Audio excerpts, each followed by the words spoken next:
बिस्मिल्लाहिर्रहमानिर्रहीम। अस्सलाम वालेकुम फ्रेंड्स, कैसे हैं आप सब। Welcome to my channel Myra lifestyle vlog. आज हम बहुत मुनफरिद टॉपिक के बारे में बात करने वाले हैं, जो कि है मुंह से बदबू आना, जबड़ों से खून आना।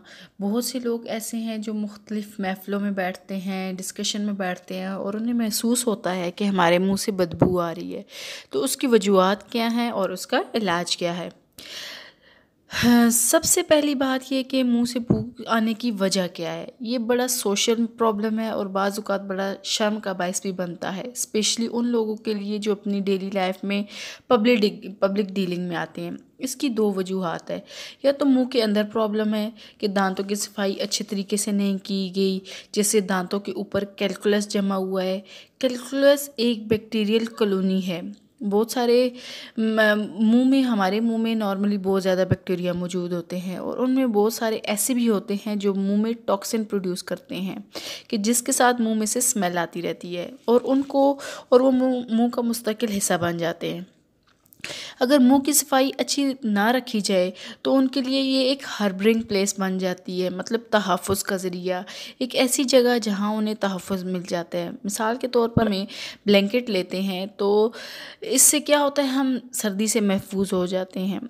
इसी तरह से ये जो बैक्टीरिया होते हैं, ये अपने ऊपर एक क्लासिफाइड कैल्कुलस कॉलोनी बना लेते हैं, अपने ऊपर एक ब्लैंकेट बना लेते हैं और नीचे टॉक्सिन प्रोड्यूस करते रहते हैं और उन टॉक्सिन के साथ मुंह में से स्मेल आती रहती है। बहुत सारे लोगों को की आदत ही नहीं होती ब्रश करने की। ब्रश का कोई कॉन्सेप्ट ही नहीं होता। हमारे मुल्क में आज भी 50% आबादी दांतों के इलाज को इलाज नहीं समझती, वो इसको इलाजी धंधा, खराजी धंधा समझती है।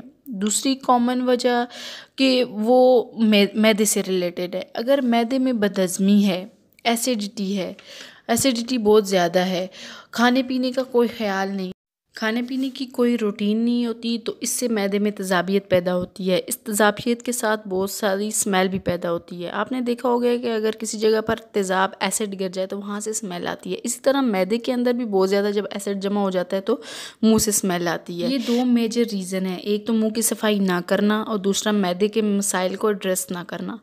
मुंह की सफाई ना रखने से मुराद ये है कि 24 घंटों में 2 मरतबा मुंह की सफाई करनी चाहिए और टाइमिंग सबसे ज़्यादा ज़रूरी है। सबसे पहले रात को सोने से पहले ब्रश करना बहुत ज़रूरी है, क्योंकि ये वो टाइम होता है जब हम 8 से 10 घंटे बैक्टीरिया को हम पूरा मवाद देते हैं और ब्रश नहीं करते और खाना वहाँ पर गलता सड़ता रहता है दांतों में और बैक्टीरिया की वो खुराक बनता है। जब वो बैक्टीरिया खाता है तो वो और ज़्यादा टॉक्सिन प्रोड्यूस करता है और मुँह से फिर बू आती है।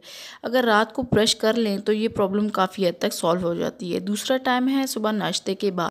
जब हम सुबह नाश्ते के बाद ब्रश करते हैं तो मुंह में जो ज़रात होते हैं वो दोबारा से निकल जाते हैं और हमारे दांत बैक्टीरियल इन्फेक्शन से महफूज रहते हैं। लेकिन अगर हम ब्रश नाश्ते से पहले करते हैं और फिर दिन का खाना 12-1 बजे खाते हैं तो फिर अगर हम दांत पहले साफ़ कर लेंगे तो फिर बैक्टीरिया को 7 से 8 घंटे मिल जाएंगे अफजाइश के लिए। दूसरा हिस्सा, जब बहुत सारे लोग जब ब्रश करते हैं तो उनके मुँह से, मसूड़ों से खून आता है। इसकी क्या वजूहात है। अब हमारा कॉन्सेप्ट ये होता है कि जो ब्रश ज़्यादा सख्त होता है हम यही समझते हैं कि वो हमारे दांतों की सफाई अच्छे तरीके से करता है, जो कि गलत है। हमेशा टूथब्रश साफ लेना चाहिए जो दांतों की सफाई भी कर दे और मसूड़ों को नुकसान भी ना पहुँचाए, क्योंकि मसूड़ा हेल्दी होगा तो दांत भी हेल्दी होगा। एक शख्स जिसके मुंह से मसूड़ों से खून आता है और वो उसे इग्नोर करता रहता है तो ये बड़ी बीमारी में कन्वर्ट हो जाता है। अगर इस बीमारी को वक्त पर ना रोका जाए तो हमारे दांतों के इर्द गिर्द जो हड्डी होती है वो नीचे जाती रहती है और हमारे दांत को हिलना शुरू हो जाते हैं और कुछ सालों में फिर दांत गिरने की नौबत आ जाती है। कर लेते हैं कुछ नुस्खों के बारे में कि जिनको अपनाकर हम इन बीमारियों से तहफ़्फ़ुज़ हासिल कर सकते हैं, इन बीमारियों से बच सकते हैं।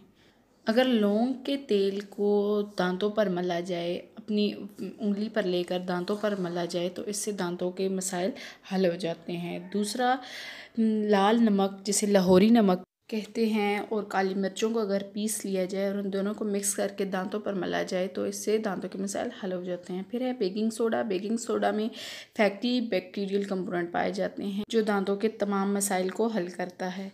फिर है जी एलम, फटकड़ी। फटकड़ी, और अगर फटकड़ी को पीस लिया जाए और इसको शहद में मिक्स करके ब्रश की मदद से दांतों पर लगाया जाए तो हमारे दांतों से खून आना, जो मसूड़ों से खून आता है, ये सब ख़त्म हो जाएगा। उम्मीद है कि ये वीडियो आपके लिए बहुत ही इन्फॉर्मेटिव होगी। अगर आपको ये वीडियो अच्छी लगी है तो इसको लाइक शेयर कीजिएगा और मेरे चैनल को सब्सक्राइब कीजिएगा। मिलते हैं एक नेक्स्ट इन्फॉर्मेटिव वीडियो के साथ। तब तक अपना बहुत ख्याल रखिएगा, मुझे अपनी दुआ में याद रखिएगा। अल्लाह हाफिज़।